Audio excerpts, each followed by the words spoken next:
Hello students.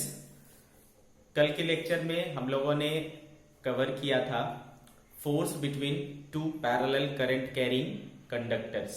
ठीक है, force between two parallel current carrying conductors है ना, ये टॉपिक हमने किया था कल। तो बच्चों हमें एक रिलेशन मिला था कि जब भी दो करंट कैरिंग कंडक्टर होगा, ठीक है, दो infinitely long current carrying conductor होगा, ठीक है, तो उसके बीच में जो फोर्स लगेगा, ठीक है, इनके बीच में मान लो डिस्टेंस डी है, एक में करंट I1 जा रहा है, एक में करंट I2 जा रहा है, तो इसके बीच में कितना फोर्स लगेगा, ठीक है। तो हमने देखा था कि फोर्स पर यूनिट लेंथ इक्वल्स टू कितना आया था, म्यू नॉट बाय, ठीक है, mu naught by 2 pi D I1 I2, ठीक है, ये फॉर्मूला आया था फोर्स पर यूनिट लेंथ का। ठीक है, याद है आपको, फोर्स पर यूनिट लेंथ का फॉर्मूला आया था mu naught I1 I2 by 2 pi D. ठीक है, इसी फॉर्मूले पर बेस्ड है ना, इस फॉर्मूले को एक्चुअली अपने को अप्लाई कैसे करना है, समझना कैसे है ना, उस चीज के ऊपर एक एग्जांपल ले लेते हैं ताकि क्लैरिटी आ जाए। ओके बच्चों, so let's take one example.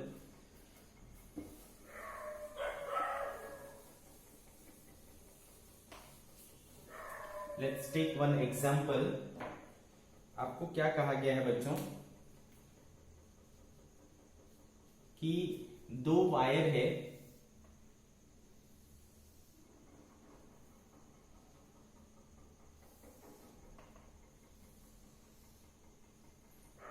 ठीक है बच्चों, अपने पास क्या है, दो वायर है, लॉन्ग पैरेलल वायर है। क्या है, लॉन्ग पैरेलल वायर, लॉन्ग मतलब इनफाइनाइटली लॉन्ग, ठीक है, और दोनों एक दूसरे के पैरेलल रखे हुए हैं। एक में है ना, इसमें करंट जा रहा है I1 इक्वल्स टू 5 एम्पियर इस डायरेक्शन में, और दूसरे में इधर जा रहा है I2 इक्वल्स टू 2 एम्पियर, ठीक है, I2 इक्वल्स टू 2 एम्पियर। और इसके बीच की जो लंबाई है, मतलब इसके बीच में जो गैप है वो है बच्चों 0.04 मीटर। ठीक है, इसके बीच में गैप कितना है, 0.04 मीटर। आगे बात समझ में आपको कहा जा रहा है 0.4, सॉरी, हाँ 0.4 मीटर है, 0.4 मीटर है। आपसे कहा जा रहा है कि calculate the magnitude of force, part A question का, calculate the magnitude of force on 1.2 metre length of each conductor. ठीक है, calculate the magnitude of force on 1.2 metre length of each conductor. ठीक है, ये हो गया क्वेश्चन का part number A, part 1। चलो तो पहले इसको सॉल्व कर लेते हैं, फिर देखेंगे कि सेकेंड पार्ट क्या कहता है। ठीक है बच्चों, तो जैसा कि अपने को पता ही है, since F by L equals to क्या होता है, mu naught by 2 pi D I1 I2, this is our formula, है ना, this formula we have to use. अपने को यहाँ पर फोर्स निकालना है ओनली बच्चों, तो L क्या हो जाएगा, उधर मल्टीप्लाई हो जाएगा, तो mu naught I1 I2 by 2 pi D into L, है ना, ऐसा हो जाएगा। तो देखो म्यू नॉट की वैल्यू क्या होती है, 4 पाई इंटू 10⁻⁻⁷ अपॉन 2 पाई, और D कितना है 0.4, ठीक है, 0.4, और I1 I2 कितना हो गया बच्चों, 5 और 2, और लेंथ कितना हो गया 1.2, ठीक है, ऐसा। तो बस अपने को क्या करना है बच्चे, इसे को सिंप्लीफाई कर लेना है, ये और ये कैंसिल हो गया, 4 से 3 हो गया बच्चों, ठीक है, 2 पाई से ये 2 हो गया, ठीक है, 2 पाई से ये 2 हो गया, तो क्या क्या बचा अपने पास, देखो 2 2 3 5 है ना, तो 2 2 4, 4 किया 12, 5 60, 60 इंटू 10⁻⁻⁷, यानी 6 इंटू 10⁻⁻⁶ न्यूटन। तो कितना फोर्स लगा बच्चों, 6 × 10⁻⁻6 न्यूटन, ठीक है। 6 × 10⁻⁻6 न्यूटन इतना क्या हुआ, फोर्स लगा। अब बच्चों सवाल उठता है कि ये जो फोर्स होगा वो अट्रैक्टिव होगा या रिपल्सिव होगा, है ना। अट्रैक्टिव होगा या रिपल्सिव होगा। तो मैंने आपको क्या सिखाया था कि अगर सेम डायरेक्शन में फ्लो करे, है ना, दोनों वायर में करंट का डायरेक्शन अगर सेम हो तो दोनों एक दूसरे को क्या करते हैं बच्चों, अट्रैक्ट करते हैं। और अगर एक दूसरे के अपोजिट डायरेक्शन में हो तो दोनों एक दूसरे को क्या करते हैं, रिपेल करते हैं, रिपल्सिव फोर्स होगा। तो यहां पर देखो एक करंट इस तरफ जा रहा है और दूसरा करंट अपोजिट डायरेक्शन में फ्लो कर रहा है, तो ये एक दूसरे को क्या करेंगे, रिपेल करेंगे। तो ये इसका नेचर होगा क्या, रिपल्सिव, ठीक है, रिपल्सिव। आई क्या बात समझ में बच्चों, फोर्स का नेचर कैसा है, रिपल्सिव। आगे बात समझ में आपको, ठीक है। इसका सेकेंड पार्ट कह रहा है बच्चों,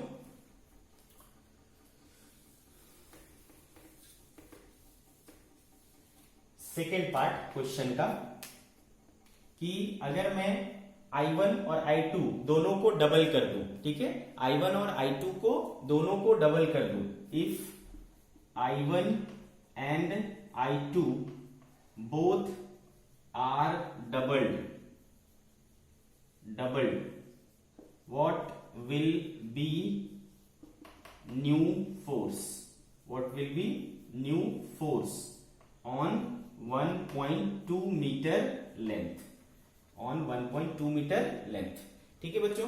तो हमने इस बार क्या किया, सिर्फ इनके और इनके मैग्नीट्यूड को चेंज किया है और हमने कुछ भी नहीं किया है, ठीक है, बाकी सारी चीजें क्या है, सेम है। तो फोर्स पर क्या इफेक्ट पड़ेगा, ठीक है, तो समझो इस बात को।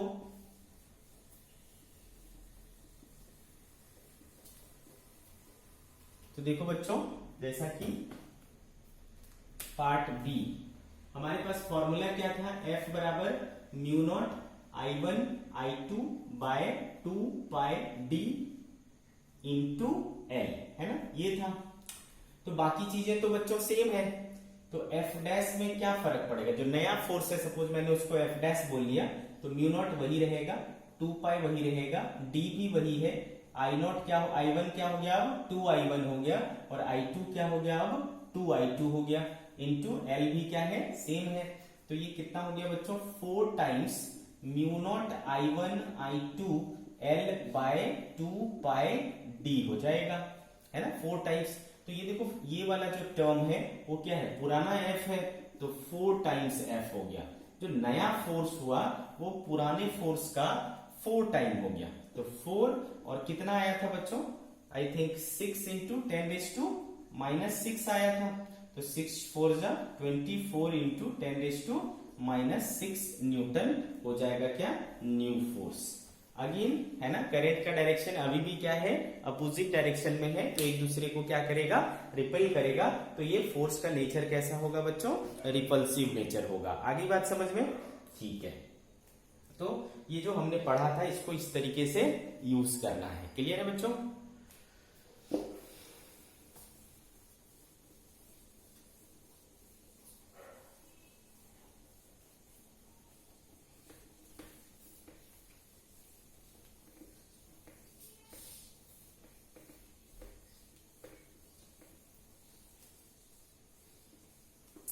तो बच्चों हम लोग जो चैप्टर पढ़ रहे हैं, है ना, हम लोग जो चैप्टर पढ़ रहे हैं वो चैप्टर है basically magnetic effect of electric current, है ना। Magnetic effect of electric current में हमने क्या सीखा कि एक करंट कैरिंग कंडक्टर जो होता है वो अपने चारों तरफ क्या करता है, फील्ड जनरेट करता है, मैग्नेटिक फील्ड बनाता है, ठीक है। तो उस मैग्नेटिक फील्ड को कैलकुलेट करने के लिए, है ना, सबसे पहले जो रूल सामने आया वो था क्या, बायो सेवर्ट लॉ, ठीक है। बायो सेवर्ट लॉ से अपन क्या करा करते थे, किसी भी कंडक्टर या करंट कैरिंग कंडक्टर की वजह से मैग्नेटिक फील्ड निकाल लिया करते थे। जैसा कि हमने लास्ट के लेक्चर में magnetic field due to straight line निकाला, magnetic field due to circular current carrying loop निकाला, magnetic field due to circular current carrying coil at its axis निकाला, फिर हमने सोलेनॉइड की वजह से मैग्नेटिक फील्ड निकाला। तो इन सब में जो हमने यूज किया वो क्या यूज किया, बायो सेवर्ट लॉ यूज किया, ठीक है। प्लस आपने देखा कि हमने जो भी अभी तक डिराइव किया वो काफी है ना डिफिकल्ट डेरिवेशंस थे, है ना, अच्छा खासा कठिन डेरिवेशंस थे किसके, बायो-सेवर्ट लॉ के बेस्ड पर, ठीक है। तो एक साइंटिस्ट हुए एम्पियर, उन्होंने इसको थोड़ा सिंप्लीफाई करने की कोशिश की। किस चीज को, मैग्नेटिक फील्ड निकालने के तरीके को, किसके वजह से, due to a current carrying conductor, ठीक है। एक करंट कैरिंग कंडक्टर की वजह से जो मैग्नेटिक फील्ड निकालने का तरीका बायो-सेवर्ट का था, ठीक है, उससे भी एक आसान तरीका है ना एम्पियर ने सुझाया, और उनके लॉ को हमने बोला एम्पियर सर्किटल लॉ। क्लियर है बच्चों, what it is, Ampere circuital law. चलो देखते क्या होता है ampere circuital law. Ampere circuital law. बच्चों जैसा कि मैंने आपको बोला कि इलेक्ट्रोस्टैटिक्स और मैग्नेटिज्म में काफी रिलेशन है, ठीक है। इलेक्ट्रोस्टैटिक्स और मैग्नेटिज्म में आपको बहुत सारी चीजें सिमिलर दिखती हैं, ठीक है। वहां पर चार्ज होते थे भाई प्लस और माइनस, यहां पर क्या होते हैं, पोल्स होते हैं भाई नॉर्थ और साउथ, ठीक है। जैसा वहां पर दो चार्जेस होते थे पॉजिटिव और निगेटिव, दो पोलैरिटी के, यहां पर पोल्स होते हैं दो पोलैरिटी के, नॉर्थ और साउथ। वहां पर भी क्या होता है बच्चों, मैग्नेटिक फील्ड प्रोड्यूस होता है, यहां पर भी मैग्नेटिक फील्ड प्रोड्यूस होता है, ठीक है।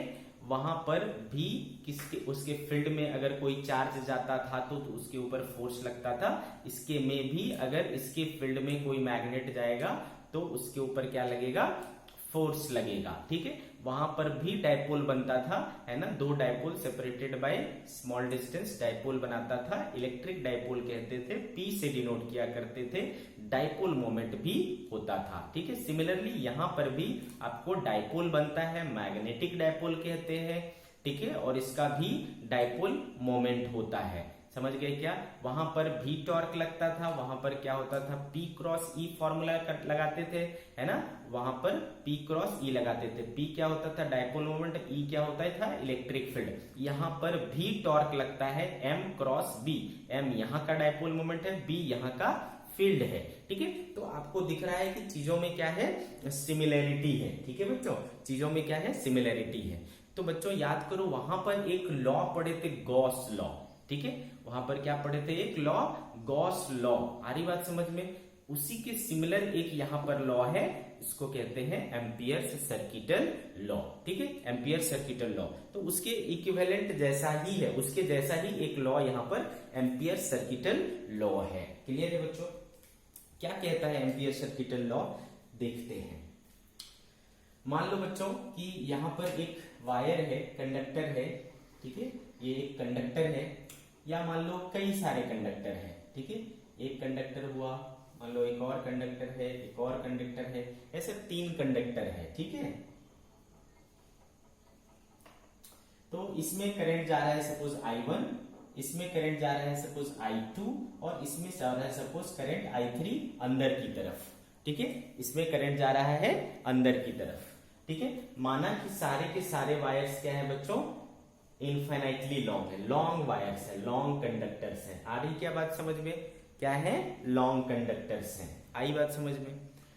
और मान लो कि मुझे यहां पर नेट मैग्नेटिक फील्ड निकालना है, इस पॉइंट पर, है ना, मुझे क्या निकालना है, फील्ड निकालना है, अच्छे से और ध्यान से समझिए, ठीक है। इस पॉइंट पर मुझे क्या करना है, फील्ड निकालना है। तो कैसे निकालेंगे, आप ध्यान से देखो बच्चों। तो अगर मैं सिंपल बायो-सेवर्ट लॉ से जाऊंगा तो क्या करूंगा, पहले इसके वजह से यहां पर फील्ड निकालूंगा, फिर इसके वजह से यहां पे फील्ड निकालूंगा, फिर इसके वजह से यहां पे फील्ड निकालूंगा, और उनका टोटल कर लूंगा, मतलब वेक्टर सम कर लूंगा। तो हमारे लिए काफी क्या होगा, ये कॉम्प्लिकेटेड होगा। तो एम्पियर ने क्या किया, इसको आसान बनाया, क्या बोला कि आप क्या करो, एक, है ना, इस तरीके से एक लूप बना लो, क्या कर लो, लूप बना लो। चलो लूप बना लेते हैं, ठीक है। इस तरीके से हमने क्या किया, एक सर्कुलर लूप बना लिया, ठीक है। क्या किया बच्चों, सर्कुलर लूप बना, आप इसको सर्कल समझे, ठीक है, ये दिख नहीं रहा है लेकिन आपको इसको सर्कल के जैसा समझना है, ठीक है। तो बच्चों हमने एक सर्कुलर क्या किया, लूप बना लिया और इस सर्कुलर लूप के अंदर इनको क्या कर दिया, इनक्लोज कर दिया। आई क्या बात समझ में? इनकी वजह से हमने इन तीनों को हमने क्या किया, इस सर्कल के अंदर इनक्लोज कर दिया, ठीक है। तो एम्पियर सर्किटल लॉ क्या कहता है, अब यहां पर क्या होगा, मैग्नेटिक फील्ड बनेगा, है ना, मैग्नेटिक फील्ड बनेगा। तो सपोज वो मैग्नेटिक फील्ड कितना है, बी है, इस पॉइंट पर मैग्नेटिक फील्ड क्या है, बी है, ओके। अब ध्यान से देखो, तो इनका कहना है close integral of B dot D L, ठीक है, close integral B dot D L is equal to mu naught times I net. This is Ampere circuital law, this is Ampere circuital law. अच्छे से और ध्यान से समझते हैं। B क्या है बच्चों, मैग्नेटिक फील्ड, और डीएल क्या है, हमने जो ये लूप माना है ना, इस लूप को बोलते हैं एम्पियर्स लूप, ठीक है। क्या बोलते हैं, amperes loop, okay, empirical loop ऐसा भी बोल सकते हो, एम्पिरिकल लूप, ठीक है। जैसा वहां पर गॉसियन सरफेस हुआ करता था, वैसा ही यहां क्या है, एम्पिरिकल लूप है, ठीक है।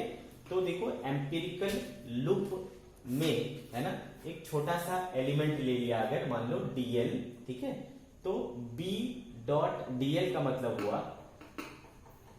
अच्छा ये क्या है बच्चों, लाइन है ना, क्या है ये, लाइन है, ठीक है, छोटा सा लेंथ है ना, डीएल मीन्स क्या, छोटा सा लेंथ, स्मॉल लेंथ।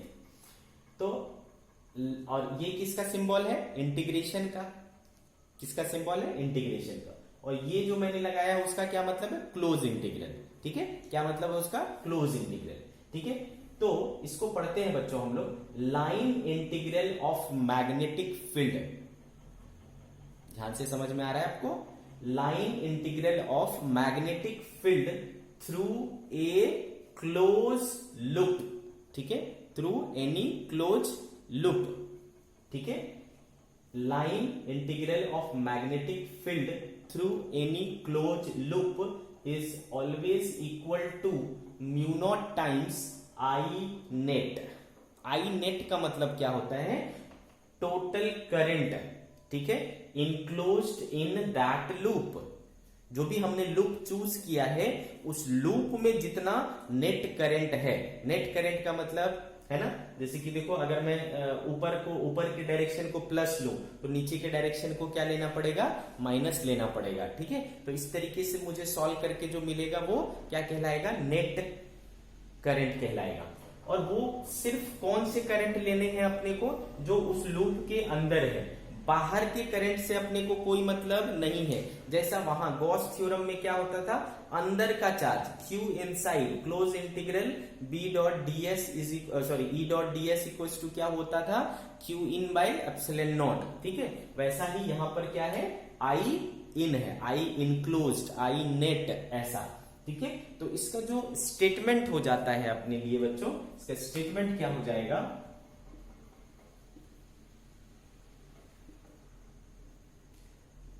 ठीक है बच्चों, लाइन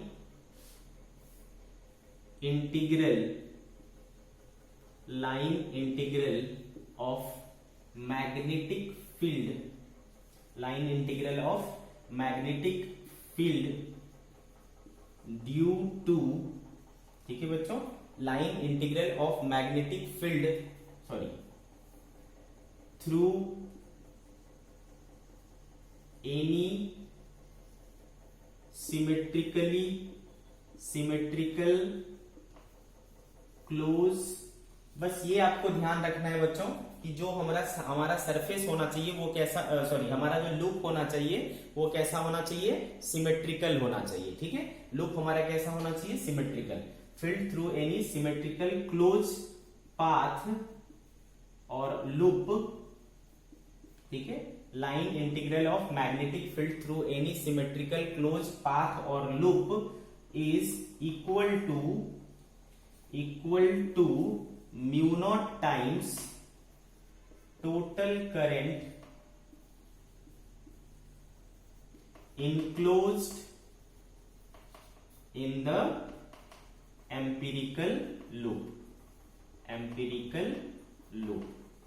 ठीक है बच्चों, क्या हुआ, आई बात समझ में? Line integral of magnetic field through any close empirical loop है ना, is equal to mu naught times total current enclosed in the loop. This is the statement of Ampere circuital law.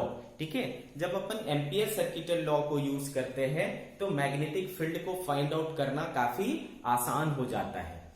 लेकिन तो भाई अगर मुझसे मैं एम्पियर सर्किटल लॉ लगा करके मैग्नेटिक फील्ड निकाल सकता हूं, तो फिर बायो सेवर्ट लॉ पढ़ने की क्या जरूरत पड़ी? ठीक है, बायो सेवर्ट लॉ को फिर क्या आउटडेटेड हो गया क्या? अब उसकी कोई इंपॉर्टेंस नहीं रही? तो बच्चों ऐसा नहीं है, फंडामेंटल ही होती है, उसकी इंपॉर्टेंस कभी खत्म नहीं होती। तो बायो सेवर्ट लॉ आज भी सिग्निफिकेंट है क्योंकि बायो सेवर्ट लॉ आप हर कंडीशन में अप्लाई कर सकते हो।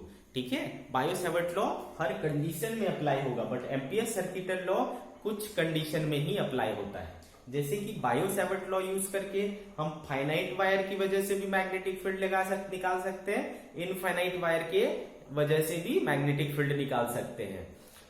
बायो सेवर्ट लॉ यूज करके हम लोग जो हमारा इनफाइनाइट लेंथ का सोलेनॉइड है उसकी वजह से भी मैग्नेटिक फील्ड निकाल सकते हैं, और फाइनाइट लेंथ के सोलेनॉइड की वजह से भी मैग्नेटिक फील्ड निकाल सकते हैं। बट एम्पियर सर्किटल लॉ की वजह से है ना, एम्पियर सर्किटल लॉ यूज करके हम लोग सिर्फ इनफाइनाइटली लॉन्ग वायर की वजह से मैग्नेटिक फील्ड निकाल सकते हैं, अदरवाइज नहीं निकाल सकते। आई क्या बात समझ में? तो इसकी रिस्ट्रिक्शंस है, ये रिस्ट्रिक्टेड है, ये कुछ सर्टेन कंडीशन में ही लगता है, but bio Savart law her condition में अप्लाई होता है। ठीक है, इसलिए हमें दोनों पढ़ना जरूरी है, बायो सेवर्ट लॉ भी और एम्पियर सर्किटल लॉ भी। ठीक है, क्लियर है? जहां ये लग पाता है उसको काफी आसान बना देता है। ठीक है, तो चलो एम्पियर सर्किटल लॉ की ये सारी चीजें आपने नोट कर ली।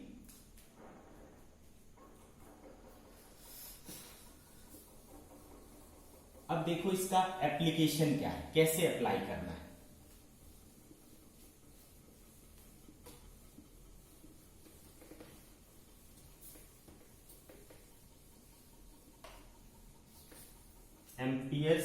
Application of Ampere circuital law.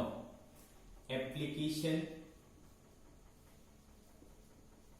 Of Ampere's circuital law. ठीक है, application of Ampere circuital law, इसको समझते हैं। देखो बच्चों, पहला application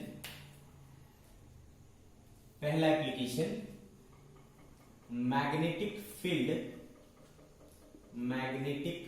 field due to long straight current carrying conductor.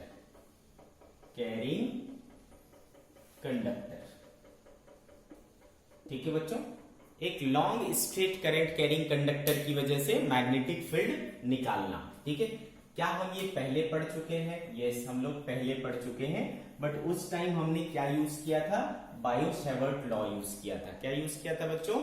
Bio Savart law use किया था। अभी अपन क्या करेंगे? एम्पियर सर्किटल लॉ यूज करेंगे। ठीक है, लॉन्ग स्ट्रेट कंडक्टर है ना, स्ट्रेट करंट कैरिंग कंडक्टर। अब इसमें अपन क्या करेंगे बच्चों? केस लेंगे, केस 1। ठीक है, पहले हम लोग ये जो कंडक्टर है, देखो बेटा कंडक्टर का शेप जनरली क्या होता है? सिलिंड्रिकल होता है। और सिलेंडर क्या हो सकते हैं? दो प्रकार के, hollow cylinder and solid cylinder. ठीक है, तो पहले हम क्या लेंगे? हॉलो वायर लेंगे, और फिर कैसा लेंगे? Solid cylindrical wire. ठीक है, तो ऐसे दो केसेस अपन पढ़ेंगे। ठीक है, केस 1, इफ वायर या if conductor is hollow cylindrical, hollow cylindrical. ठीक है बच्चों, if conductor is hollow cylindrical. आ रही बात समझ में आपको? तो चलो भाई,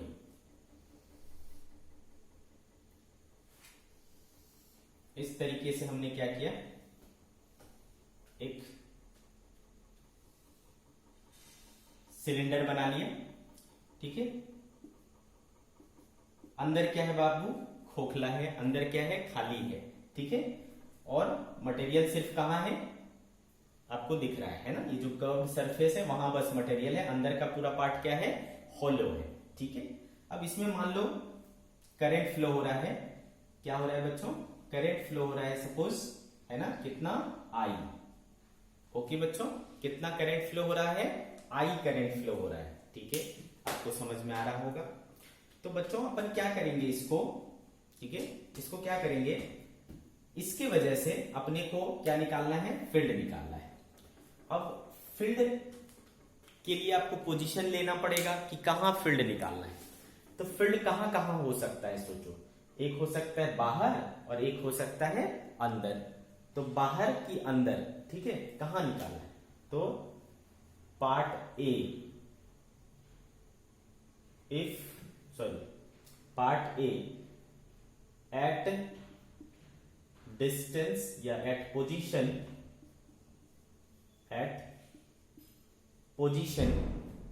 क्या बेटा, आर लेस देन आर। क्या मतलब हुआ, मान लो इसका रेडियस कितना है, कैपिटल आर है। ठीक है, इसका रेडियस कितना है, कैपिटल आर है, और आपको निकालना क्या है, small R less than R, मतलब वो पोजीशन कहां है, इनसाइड है। तो इनसाइड में निकालना है। ठीक है, कहां निकालना है, इनसाइड निकालना है। तो भाई इनसाइड में कोई एक पॉइंट ले लेंगे, सपोज ये वाला पॉइंट। ठीक है, यहां मुझे निकालना है स्मॉल आर। ठीक है बच्चों, यहां मुझे निकालना है, क्लियर है। तो चलो देखते हैं यहां पर कितना होगा फील्ड। तो बच्चों जैसा कि आपको ये दिख रहा है ना, अगर मैं इसको ऊपर से देखूं, ठीक है, ऊपर से, इसको कहते हैं बच्चों टॉप व्यू। क्या बोलते हैं, क्या बोलते हैं इसको, टॉप। जैसे कि ये चीजें देखो, है ना, ये मार्कर है, मार्कर को अगर मैं सामने से देखूंगा, है ना, इसको अगर सामने से देखूंगा तो क्या दिखेगा, एक लाइन दिखेगा, है ना, सामने से देखूंगा तो क्या दिखेगा, एक लाइन दिखेगा। और अगर मैं इसको ऊपर से देखूंगा, है ना, सामने से देखा तो इसको बोलते हैं बच्चों फ्रंट व्यू, या आप बोल सकते हो कि सामने से देखूंगा तो ये कैसा दिखेगा, सिलेंडर दिखेगा। ठीक है, लेकिन अगर मैं इसको टॉप से देखूंगा तो, टॉप से देखूंगा तो क्या दिखेगा, ये एक सर्कल दिखेगा, है ना, ये देखो क्या दिखेगा, सर्कल दिखेगा, है ना। इसको मैं इस तरीके से देखूंगा तो, है ना, इस तरीके से ऊपर से यूं दिखूंगा तो क्या दिखेगा, ये सर्कल दिखेगा, क्योंकि बाकी चीजें क्या हो जाएंगी, ओवरलैप हो जाएगा। ठीक है, तो इसी तरीके से इसको मैं अगर ऊपर से देखूंगा तो ये मुझे क्या दिखेगा, सर्कल दिखेगा।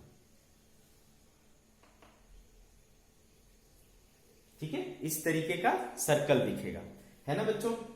तो इसमें से करंट क्या जा रहा था, ऊपर की तरफ जा रहा था। तो इसके हर एक पॉइंट से, है ना, इसके बाउंड्री का जो हर एक पॉइंट है वहां से क्या होगा, करंट क्या हो रहा होगा, बाहर आ रहा होगा। ठीक है बच्चों, और आपको पता ही है बाहर के डायरेक्शन यानी आउट ऑफ द बोर्ड क्या दिखाते हैं, डॉट से दिखाते हैं। तो ये करंट के ऊपर आने का डायरेक्शन है, इसमें से करंट क्या आ रहा है, बाहर आ रहा है। ठीक है बच्चों, इस तरीके से। और इस टोटल करंट हमने कितना ले रखा है, आई। टोटल करंट कितना ले रखा है, आई, और इसका रेडियस कितना है, कैपिटल आर। बट हमें निकालना कहां है बच्चों, हमें निकालना है अंदर के किसी पॉइंट पर। ठीक है, तो मान लो वो पॉइंट पी है यहां पर। ठीक है, कितनी दूरी है बच्चों, स्मॉल आर। ठीक है, तो जब आप एम्पियर सर्किटल लॉ लगाते हो तो सबसे पहला काम जो होता है आपका स्टेप 1, ठीक है, पहला जो स्टेप होता है कि आपको क्या करना होता है, एक एम्पिरिकल लूप बना लेना है। जैसा वहां गॉसियन सरफेस बनाया करते थे फटाक से, वैसा ही यहां पर एक एम्पिरिकल लूप बना लेना है। Draw an empirical loop.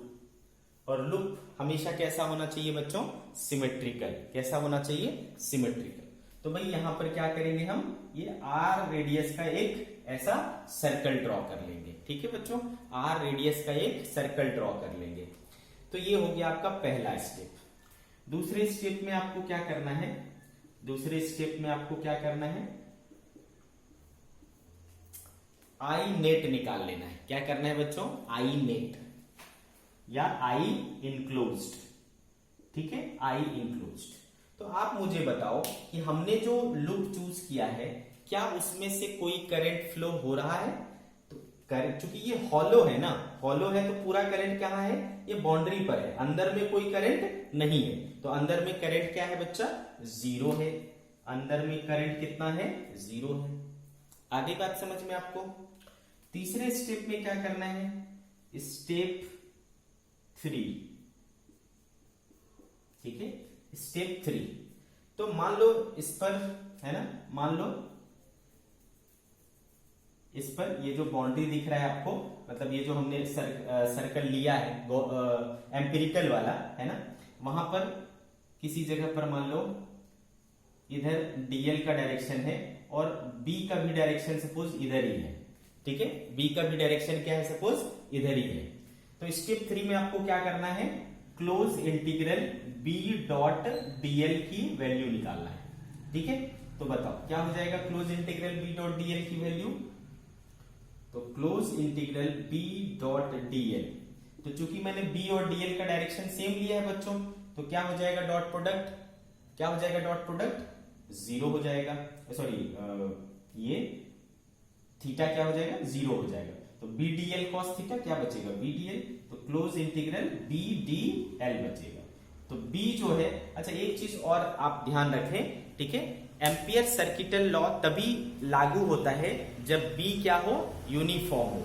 ये चीज आप कहीं लिख लेंगे नोट करके। Ampere circuital law, ampere circuital law is valid for uniform magnetic field, uniform magnetic field. ठीक है, तो बी क्या है बच्चा, कांस्टेंट है। तो इंटीग्रेशन किसका करोगे, डीएल का करोगे। तो इंटीग्रेशन करोगे डीएल का पूरे इस सर्कल पर, तो आपको क्या मिलेगा, 2 पाई आर। तो b इंटू 2 पाई आर आया। ठीक है, b इंटू 2 पाई आर। तो ये हो गया बच्चों स्टेप नंबर 3। आपको चौथे स्टेप में क्या करना है, फोर्थ स्टेप में, इधर के स्टेप्स को मैं मिटा दूं बच्चों। देखो ये चीज याद रखना कि इंक्लोज्ड करंट कितना आया है मेरा, जीरो। नोट कर लिए हो यहां तक, आगे बढ़ता हूं मैं। ठीक है, तो चौथे स्टेप में आपको क्या करना है, स्टेप 4 आपको अप्लाई कर देना है एम्पियर सर्किटल लॉ। अप्लाई क्या था ampere circuital law, close integral B dot DL equals to mu naught into I. तो चूंकि देखो close integral B dot DL कितना आया है, B into 2 pi into R. Mu naught into I net क्या आया था इस कंडीशन में, zero. Therefore B equal to क्या आएगा बच्चों, जीरो अपॉन समथिंग क्या आएगा, जीरो। तो इस कंडीशन में मैग्नेटिक फील्ड क्या होगा, जीरो। क्या मतलब हुआ भाई कि हॉलो कंडक्टर के केस में अंदर में मैग्नेटिक फील्ड क्या है, जीरो रहेगा। अंदर के किसी भी पॉइंट पर मैग्नेटिक फील्ड जीरो रहेगा। आगे बात समझ में। ठीक है, हॉलो कंडक्टर के केस में inside the conductor magnetic field होगा जीरो। ओके, समझ आ गया इतनी बात। तो ये हो गया हमारा के part A. Now what, part B.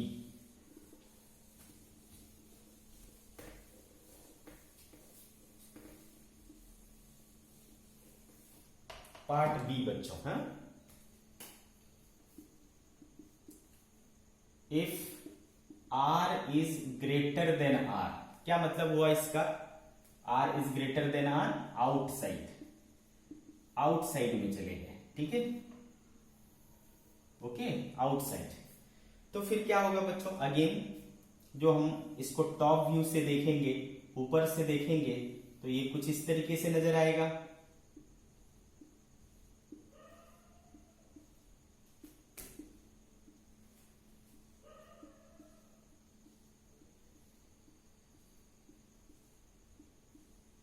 ठीक है, इस तरीके से दिखेगा।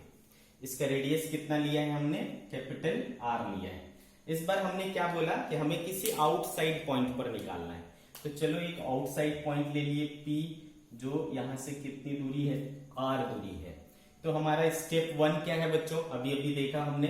स्टेप 1 में अपने को क्या करना है, एक सिमेट्रिकल लूप बना लेना है। तो यहां पर हमने क्या किया बच्चों, एक सिमेट्रिकल लूप बना लिया। ठीक है, तो पहला स्टेप हो गया बच्चों। दूसरा स्टेप में आपको क्या करना है, नेट करंट निकालना है। तो अभी अब की बार जो हमने लूप बनाया है उसके अंदर तो ये पूरा का पूरा लूप ही आ गया, पूरा का पूरा वायर ही आ गया है ना। इस लूप के अंदर पूरा वायर है, तो पूरे वायर का current is inside this loop. तो inside this loop net current is I, because the current flowing through the conductor is I. ठीक है, तो इस कंडीशन में आई नेट हो गया, आई नेट हो गया कितना, आई। ओके बच्चों, ठीक है। अब देखो आगे आपको क्या करना है, क्लोज इंटीग्रल है ना। तो यहां मान लो बच्चों कि है ना, तो ऑब्वियसली देखो चूंकि करंट क्या जा रहा है बच्चों, करंट ऊपर जा रहा है। जो अपना रूल था है ना मैग्नेटिक फील्ड डिसाइड करने का, ये करंट के डायरेक्शन में रखा और इसको बेंड किया। ठीक है, तो ये ऊपर की तरफ जा रहा है, बेंड करेंगे तो इसका डायरेक्शन कैसा होगा, देखो एंटी क्लॉकवाइज। ठीक है, तो इसमें ऑब्वियसली मैग्नेटिक फील्ड जो है वो एंटी क्लॉकवाइज है। तो एंटी क्लॉकवाइज है तो यहाँ पर मैग्नेटिक फील्ड का डायरेक्शन इधर होगा। मान लो डीएल सपोज इसको ले लिया, तो ये हो गया डीएल का डायरेक्शन। तो अब आप क्या करोगे, जब close integral B dot DL करोगे, ठीक है बच्चों, तो क्या मिलेगा आपको, क्योंकि बी और डीएल सेम डायरेक्शन में है बच्चों, तो क्या हो जाएगा, क्लोज इंटीग्रल बी डीएल हो जाएगा। मैंने आपको बोला पहले ही कि बी इसमें क्या रहना चाहिए, कांस्टेंट रहना चाहिए। तो बी कांस्टेंट है, तो close integral DL B into close integral two DL क्या हो जाएगा बच्चों, 2 पाई आर। ठीक है, therefore applying close integral B dot DL equals to क्या होना चाहिए बच्चों, mu naught into I net. तो बी डॉट डीएल क्या आया है, बी इंटू 2 पाई आर आया है, इक्वल टू क्या होना चाहिए, म्यू नॉट इंटू आई होना चाहिए। Therefore B equal to mu naught into I by 2 pi R. This is the formula, mu naught I by 2 pi R. तो इसमें mu naught constant बच्चों, आई कांस्टेंट, 2 पाई कांस्टेंट। तो distance के ऊपर कैसे depend कर रहा है, B is inversely proportional to R. Therefore B is inversely proportional to R. क्या देखा आपको, क्या समझ में आया बच्चों। तो हॉलो कंडक्टर को अगर एज अ होल है ना एक साथ डिस्क्राइब करना हो, तो हमें समझ में आया कि अंदर में फील्ड क्या होता है, 0, बाहर में फील्ड क्या होता है, mu naught I by 2 pi R, mu naught I by 2 pi R. तो कुछ क्लिक किया आपके दिमाग में, ऑब्वियसली क्लिक किया होगा कि ये तो वही फॉर्मूला है जो हमें एक स्ट्रेट करंट कैरिंग कंडक्टर की वजह से है ना, infinitely long straight current carrying conductor की वजह से किसी पॉइंट पर जो फील्ड आया था है ना, वही फॉर्मूला है। देखो mu naught I by 2 pi R, infinitely long के केस में यही आता था बच्चों, तो यही फॉर्मूला है। ठीक है, तो बी और आर के बीच में क्या डिस्टेंस है, इनवर्सली प्रोपोर्शनल है, कोई दिक्कत। ठीक है, तो अंदर में 0, बाहर में वही फॉर्मूला जो स्ट्रेट कंडक्टर की वजह से, लॉन्ग स्ट्रेट कंडक्टर की वजह से होता था, वो चीज आ गया। ठीक है,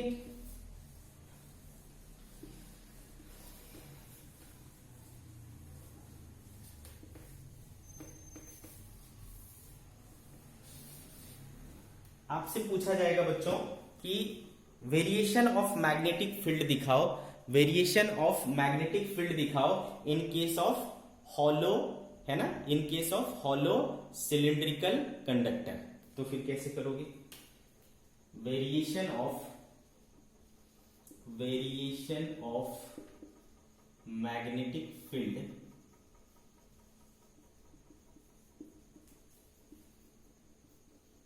with distance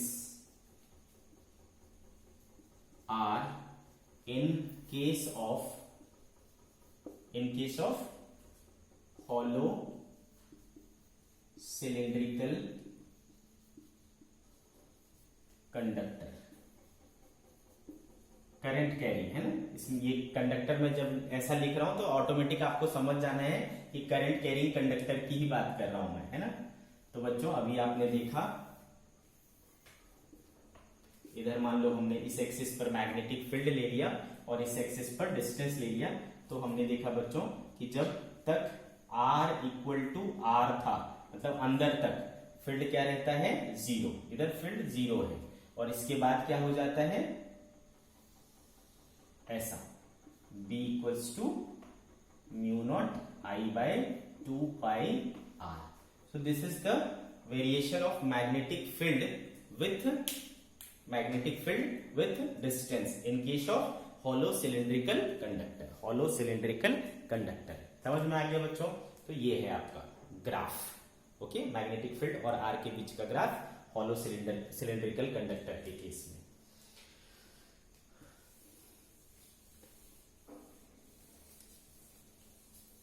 मैंने बोला इसको दो केस में पढ़ेंगे, तो केस एक पढ़ लिया बच्चों जिसमें हमने क्या लिया, हॉलो सिलेंडर लिया। अब की क्या करेंगे हम लोग, now see case 2। If conductor is solid cylindrical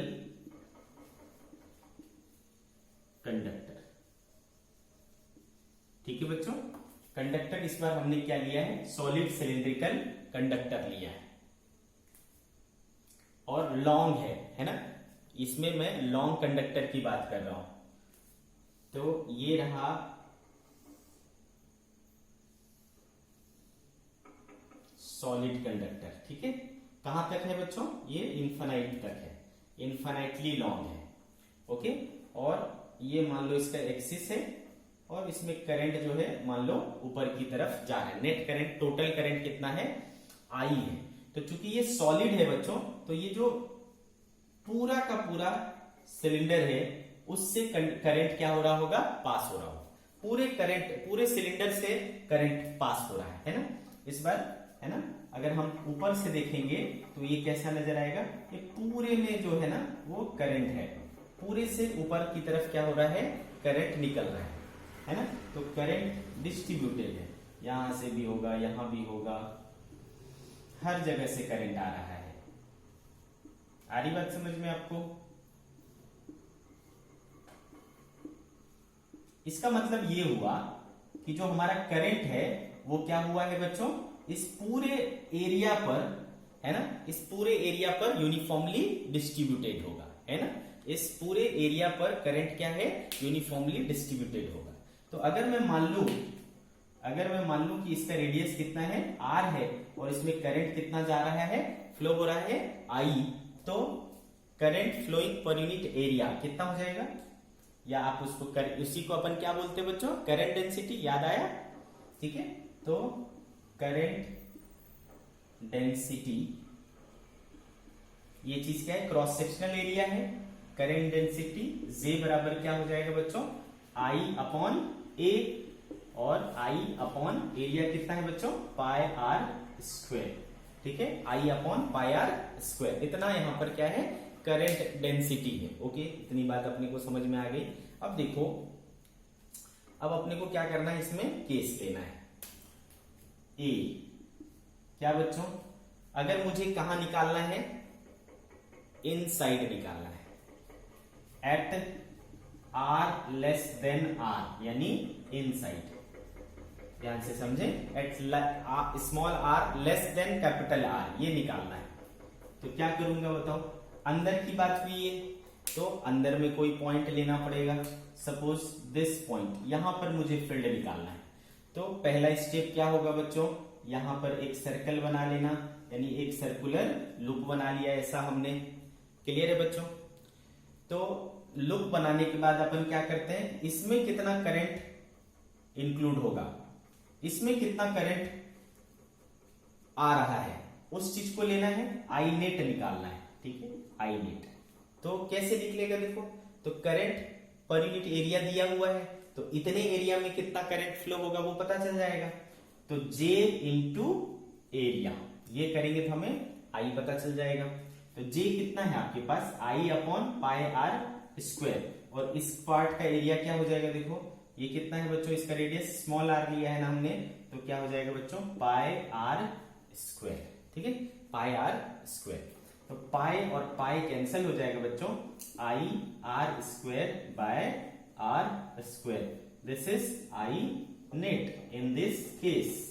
ठीक है, इस केस में आई नेट आया मेरा I R square by capital R square. Okay, now what, अगला चीज क्या करना है आपको, तो मान लिया बच्चों कि यहां पर मैग्नेटिक फील्ड का डायरेक्शन इधर है, डीएल का भी डायरेक्शन इधर है, मैग्नेटिक फील्ड और डीएल का डायरेक्शन दोनों इधर ले लिया। तो चूंकि close integral B dot DL क्या हो जाएगा बच्चों, जैसा अभी तक करते आए थे सेम वे में, ये क्या हो जाएगा, B into two pi R हो जाएगा।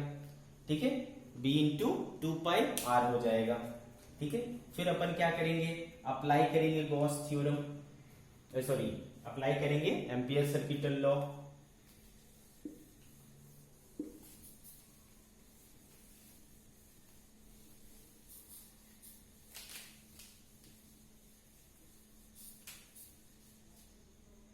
ठीक है बच्चों, एम्पियर सर्किटल लॉ, अप्लाइंग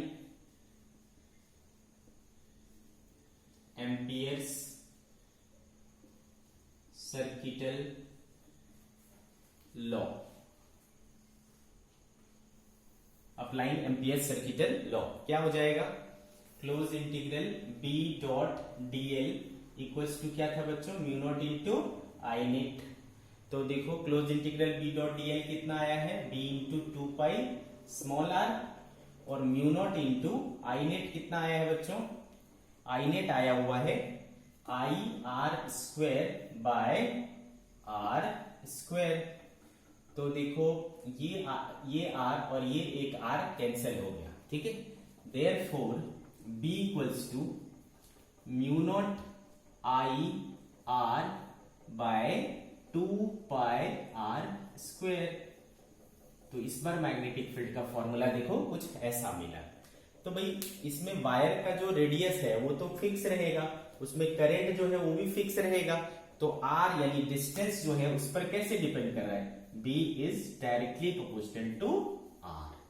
कैसे डिपेंड कर रहा है बच्चों, B is directly proportional to R. तो सॉलिड सिलिंड्रिकल कंडक्टर के केस में inside the conductor magnetic field होगा कि नहीं होगा, होगा।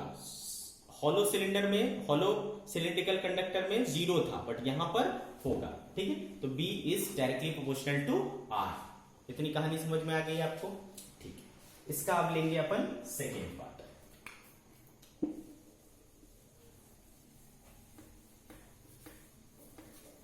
Second part, if R is greater than R यानी आउटसाइड, आउटसाइड निकालना होगा, तो फिर क्या करेंगे बच्चों, आउट जाना पड़ेगा यानी बाहर जाना पड़ेगा स्मॉल आर इस पॉइंट पर। तो अगेन आप क्या करोगे, एक ऐसा लूप मान लोगे। लूप एज्यूम करने के बाद इस बार क्या होगा बच्चों, इस बार तो पूरा ही कंडक्टर इसके अंदर आ गया, तो इस पूरे कंडक्टर का वायर इसके अंदर का करंट हो गया, और इस पूरे कंडक्टर का करंट कितना है, आई। तो in this time therefore I net equal to क्या हो जाएगा, आई हो जाएगा सीधा सीधा। और आपने अभी तक जो किया था सेम तरीके से close integral B dot DL equals to क्या आ जाएगा, B into two pi R. ठीक है, तो therefore according to ampere's circuital law, according to ampere circuital law क्या करेंगे, दोनों बराबर कर देंगे, ये लगा लेंगे अपन, close integral B dot DL equals to mu naught into I net, है ना। इसको जब अपन यूज करेंगे बच्चों,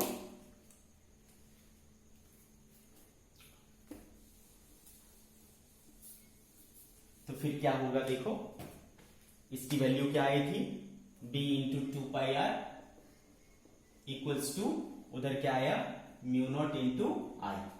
देयरफॉर b इक्वल्स टू क्या आ गया, mu naught into I upon two pi R.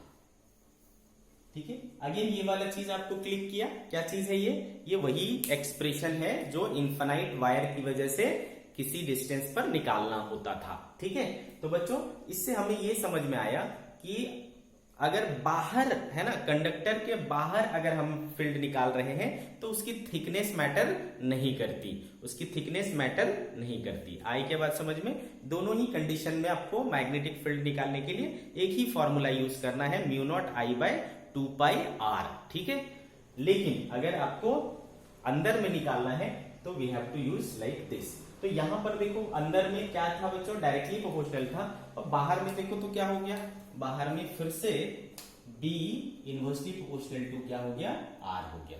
ठीक है, तो for R less than R ऐसा था, और for R greater than R ऐसा हो गया। ठीक है, तो अपन क्या कर सकते हैं, ग्राफ बना सकते हैं इस केस में, इस कंडीशन में।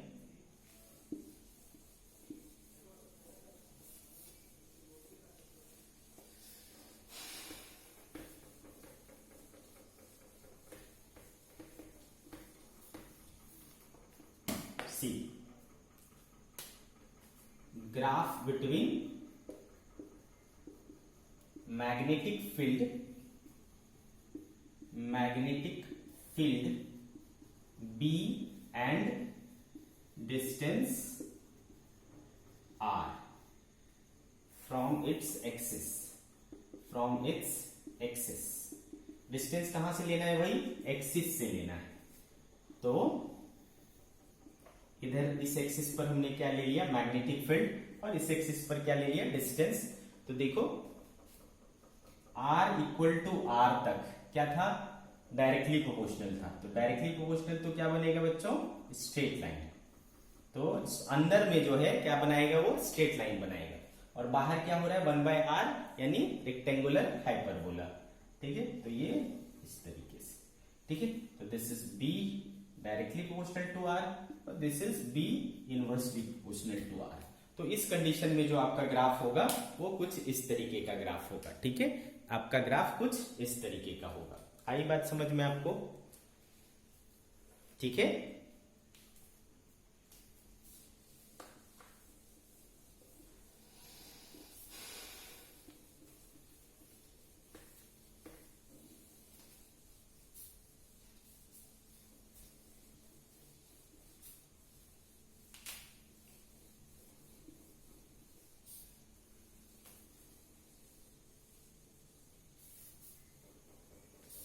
चलो नेक्स्ट है बच्चों।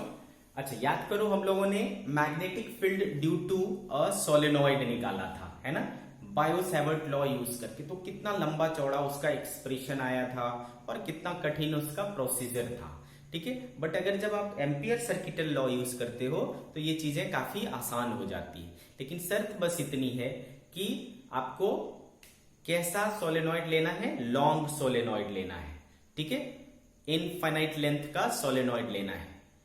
फाइनाइट लेंथ का सोलेनॉइड करोगे तो फिर नहीं आ पाएगा। ठीक है, आ रही बात समझ में? उसके लिए फिर आपको बायो-सैवर्ट लॉ ही यूज करना पड़ेगा। क्लियर है? तो ये जो है स्पेशली किसके लिए है, लॉन्ग सोलेनॉइड के लिए। ठीक है, तो दूसरा जो एप्लीकेशन है ना, हम लोग क्या पढ़ रहे हैं टॉपिक बच्चों, एप्लीकेशन ऑफ बायो-सैवर्ट लॉ। तो दूसरा जो एप्लीकेशन है, मैग्नेटिक फील्ड ड्यू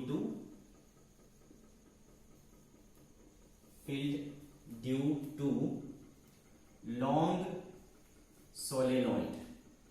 जब मैं लॉन्ग कहता हूं तो इसका मतलब होता है इनफाइनाइटली लॉन्ग। ठीक है, इनफाइनाइटली लॉन्ग। तो जैसा कि हमने सीखा था बच्चों कि सोलेनॉइड होता क्या है, एक कोर होता है, और उसके ऊपर अपने को क्या करना होता है, इंसुलेटेड कॉपर वायर को लपेटना होता है ना, इस तरीके से। ठीक है, यही सोलेनॉइड होता है। अगर इस पे करंट हम भेजें तो इस तरीके से जाएगा, पीछे से जाएगा और सामने से आएगा, फिर पीछे से जाएगा और सामने से आएगा, इस तरीके से। ठीक है, आ रही बात समझ में? तो ऐसा है। तो आप क्या देखोगे बच्चों, हर इस पॉइंट से फील्ड करंट क्या हो रहा है, बाहर आ रहा है, और इस पॉइंट से क्या हो रहा है, अंदर जा रहा है। तो बाहर अंदर है ना, इस तरीके से होगा।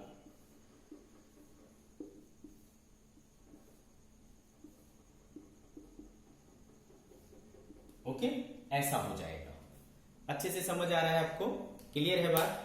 ओके। नाउ अपन क्या करेंगे, आपको पता है कि आपको अगर एम्पियर सर्किटल लॉ लगाना है तो आपको क्या करना पड़ेगा, एक लूप तो मानना पड़ेगा, एक सिमेट्रिकल लूप तो मानना पड़ेगा। ठीक है, आप एक चीज मान के चलो, ये मेरा क्या है भाई, इनफाइनाइटली लॉन्ग है। क्या है? इनफाइनाइटली लॉन्ग है। एक बात। दूसरी चीज है कि आपको जब भी सोलेनॉइड गिवन होता है तो उसकी एन गिवन होती है। एन बोले तो क्या होता है बच्चों, number of turns per unit length. याद है, ये क्वांटिटी हमने डिफाइन की थी। What is small N? Number of turns per unit length. ये चीज आपको गिवन रहेगी, number of turns per unit length. ठीक है, अब अपन ने क्या किया, एक चलो इस तरीके से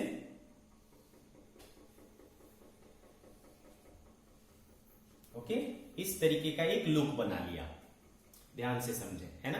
इस तरीके का हमने एक लूप बना लिया।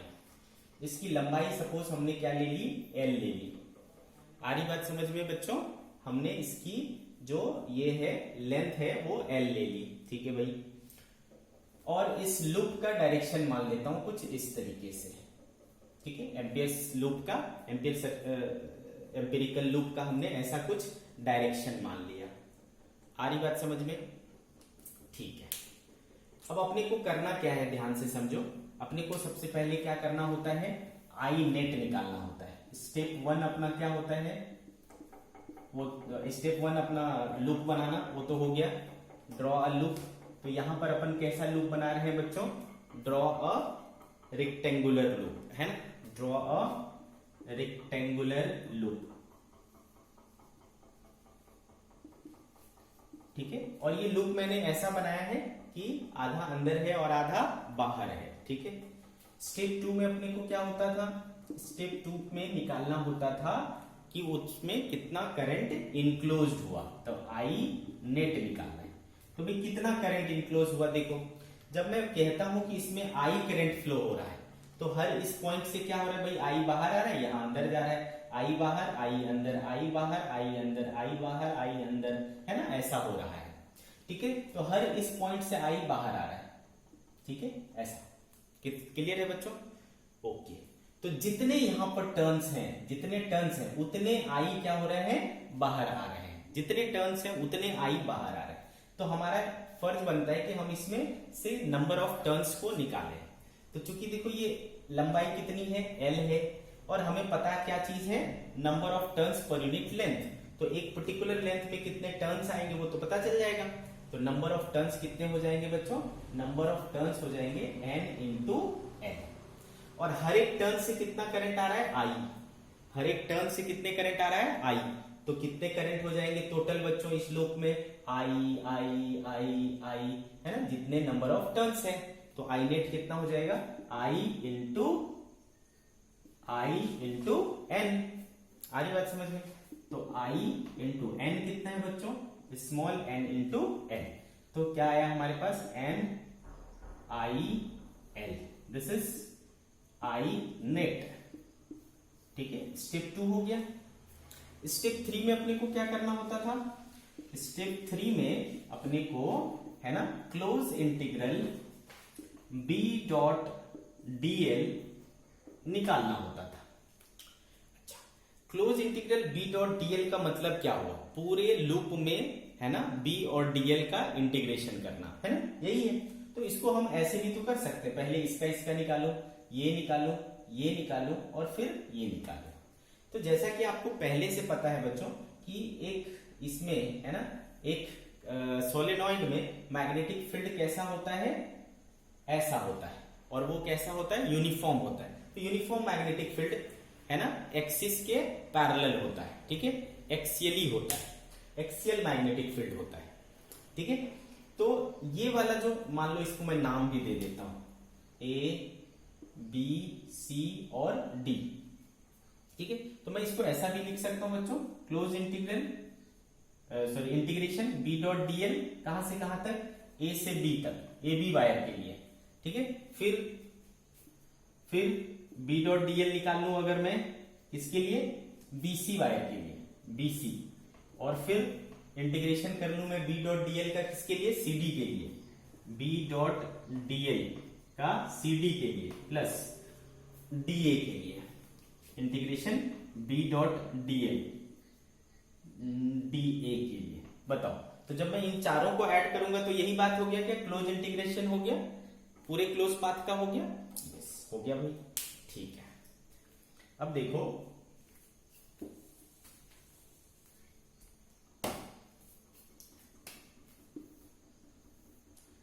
अब बच्चों इस वाले पार्ट में देखो, यहां पर मैग्नेटिक फील्ड का डायरेक्शन इधर दिखाया मैंने, है ना, मैग्नेटिक फील्ड का भी डायरेक्शन इधर दिखाया है और एल का भी डायरेक्शन इधर ही है, तो एंगल कितना बनेगा, जीरो, तो जीरो क्या हो जाता है बच्चों, 1, तो ये कितना हो जाएगा, बी डीएल के बराबर हो जाएगा, है ना, बी डीएल के बराबर हो जाएगा, ठीक है, प्लस डीएल, तो कौन सा डीएल लेना है भाई, ए से बी तक, कितना लेना है, ए से बी तक, ठीक है भाई।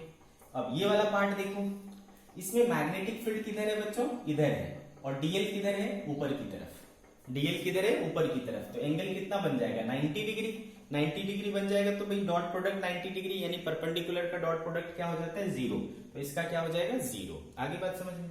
अब यहां पर देखो, जैसा कि हमने पहले डिस्कस किया था सोलेनॉइड के केस में, है ना, याद करो कि जो सोलेनॉइड होता है उसमें मैग्नेटिक फील्ड सिर्फ अंदर होता है, बाहर में मैग्नेटिक फील्ड नहीं होता, तो चूंकि बाहर मैग्नेटिक फील्ड ही नहीं है, बी ही जीरो है, तो whole term will become zero, ठीक है, तो ये वाला टर्म भी क्या हो जाएगा, जीरो हो जाएगा।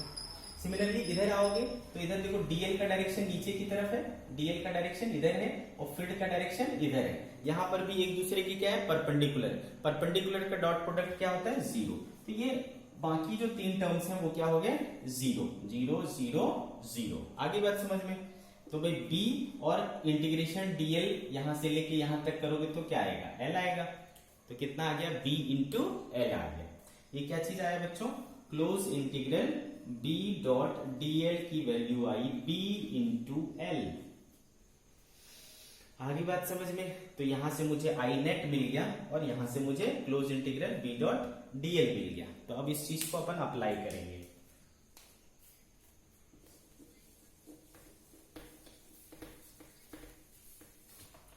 ठीक है बच्चों, अप्लाइंग